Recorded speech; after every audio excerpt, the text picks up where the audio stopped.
ako ng dalawang nakamotor, di ko alam, naglalakad pa rin ako, bumamalik sila doon, hinawakan ako, hinabot yung bag ko.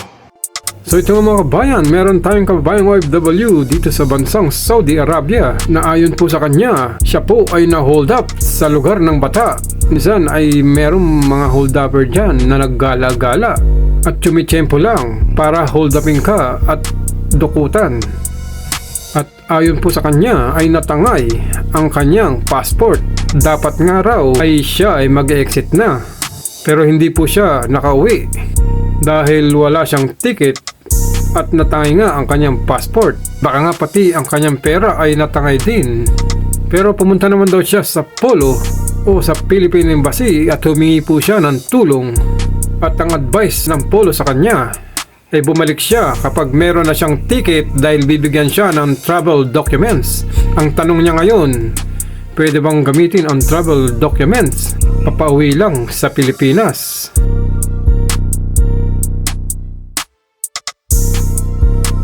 Sagot po dyan kabayan ay yes. Travel documents naman talaga ang binibigay ng Philippine Embassy kapag ganito ang mga issue or naging kaso na nawala at na-misplace mo ang iyong passport as in temporary passport para po makauwi ka ng Pilipinas. At kapag nasa Pilipinas ka na po ay doon ka na magpapa-replacement ng iyong passport DFA sa ating bansang Pilipinas. At sa ating mga kababayan namang OFW na nandito sa Saudi Arabia ay magdobling ingat po tayo kung saan man tayo nagpupunta dahil marami na po tayo mga kabayan na nagbahagi na rin na kanilang naging karanasan dito na nahuhold up sila sa Saudi, lalong lalo na sa lugar ng Bata. Mga kababayan, Nangyari sa akin ay bumaba ako sumakay ako dyan sa Bata 913 na bus.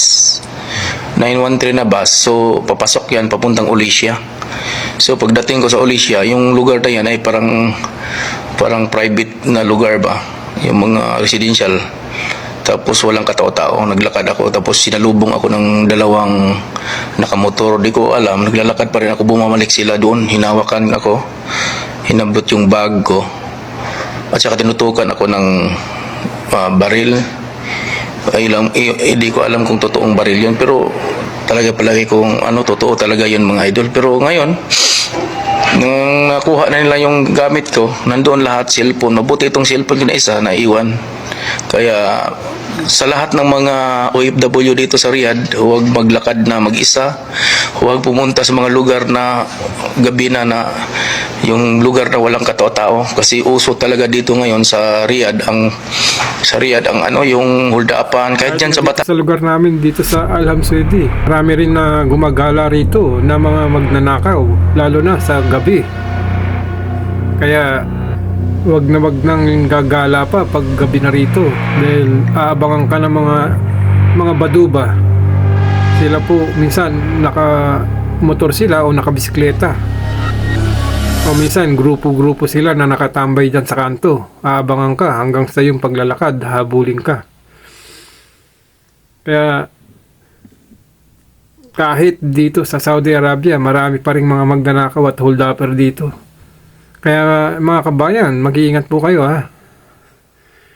Yung mga kabayan natin gumagala pa dyan sa gabi. At kahit araw, ay pwede kayong madali. Ngayon kahit araw, mga hold-upan ngayon, minsan motor talaga yun. Kung makikita nyo ng mga taong nagmumotor, itim yun, mga itim na tao nagmumotor. Yun, bigla kayong hablutin yung bag nyo, tutukan kayo, may baril talaga sila, may baril yun. Kaya mag-iingat tayo mga idol dito sa Riyadh, kaya matindi na talaga dito. Kasi di katulad sa Pilipinas na respondi agad yung mga barangay tanod, pero dito walang mga barangay tanod, kaya mas matindi pala dito. Walang, kung pwede patayin dito, wala kang, di ka talaga matris dito. Kaya mag-iingat dito sa lahat ng mga OFW dito sa Riyadh, hindi lang sa Riyadh, sa buong Saudi Arabia, na mag-iingat sa paglalakad sa tuwing gabi sa mga lugar na tao na walang, sa lugar na walang katao-tao. Ang lugar talagang pinakadelikado dito mga idol, itong Gubera, Jaradia, Buni, Ulisya, yun, Bata, yun ang mga delikado nga lugar. Kaya marami ng mga Pilipino, ang target po nila ay mga Pilipino. Yan lang mga idol, sana mag-ingat po tayong lahat. Sa sinapit ko ngayon, ano nangyari? Wala na lahat. Pati passport, ikama, lahat. Wala na, pati wallet ko, wala talaga. Yung pinaka-importante mga gamit na nandoon, tinangay lahat. Anong gagawin ko ngayon? Wala. Nganga ko. Mabuti sila dito, hindi nanganga. Ang kasama ko. Sobrahan mo. Hi guys, so kakauwi ko lang, grabe. Buti na lang, hindi ako nabayaan ng ama. Hinold up ako. Tapos, inisnatch ako sa may inisnatch yung bag ko sa may traffic light. Sa traffic light mismo, nakamotor sila. Nakaitong dalawang lalaki. Buti na lang talaga, hindi na yung bag ko. Kasi may bag na akong dala, oh. Hindi na putol, tapos ko siya, nahawakan ko siya kagad. Grabe. Kinabahan ako. Kasi baka may dala. Kasi pangatlong beses na to, hinano ako, ginanito ako. Hinold up ako, tapos ngayon snatch na naman. Buti na, hindi nakuha nila yung bag. Pero sinundan pa rin nila ako. Pero dito na ako ngayon sa namin. Yun lang, kaya, mga kabayan, ingat tayong lahat. Lalo pa ngayon gabi. Mag-alas 11 na kasi ngayon ng gabi. Daming snatcher dito. Guys, ito yung lugar kung saan ako ini-snatch yung bag ko nung nakaraang gabi. So, dyan ako nakatayo, yan. So, ito kasi na park, madilim yan dyan na park paggabi.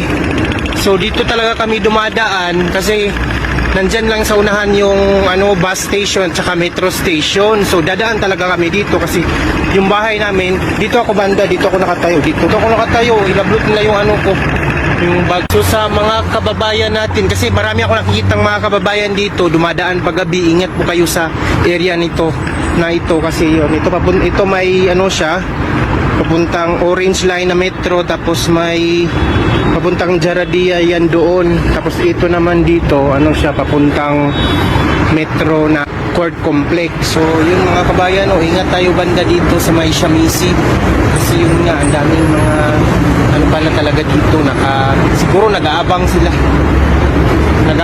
sa mga bibiktimahin nila. Kaya yun lang, ingat kayo mga lahat mga kabayan.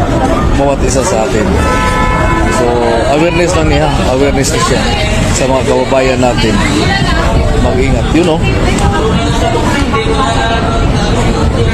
को लागि चाहिँ यहाँ एकदम मान्छे गर्दैछ रुट्नको लागि एकदम तयारी अवस्थामा छ।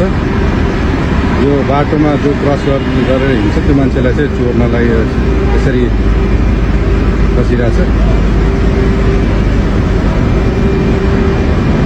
चोरेर लग्यो।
Pero pag may nag-report naman mga kabayan na may mga hold-upan dito sa kung saan man lugar, ay ang mga surta naman o mga pulis, mga mobile barito sa Saudi Arabia, pag may nag-report na maraming hold-upan dyan sa lugar, katulad dito sa Sweden, may mga nangyaring hold-upan dito sa amin Pag may nag-report, grumoronda naman sila kada umaga at gabi rito para mahuli ang mga magnanakaw na yan. Pero pag walang nagre-report, wala talaga, hindi magpapatrol ang mga mobile dito ng pulis. Pero pag may nag-report naman, nahuhuli rin naman ang mga hold-upper na yan. Kaya minsan tahimik naman dito dahil gumagala at nagpapatrol ang mga mobile ng mga pulis dito gabi o umaga o tanghali. Nag-iikot ang mga mobile dito kung saan man ang lugar na nag-report ng mga hold-upan. Kaya sa mga kabayan ko dyan dito sa Saudi Arabia na gumagala sa gabi at naglalakad mag-isa, kung saan man nabanggit ng kababayan natin ang mga lugar na maraming mga magnanakaw na nag-aabang, kahit dito sa Al Hamswedi marami rin po ritong mga magnanakaw na mga itim, nakamotor yan, dalawa sila o nakabisikleta minsan, o minsan nakaabang lang yan sa kanto, 3 sila o 4 na bigla na lang kayong haharangin. Kaya mag-iingat po kayo mga kababayan.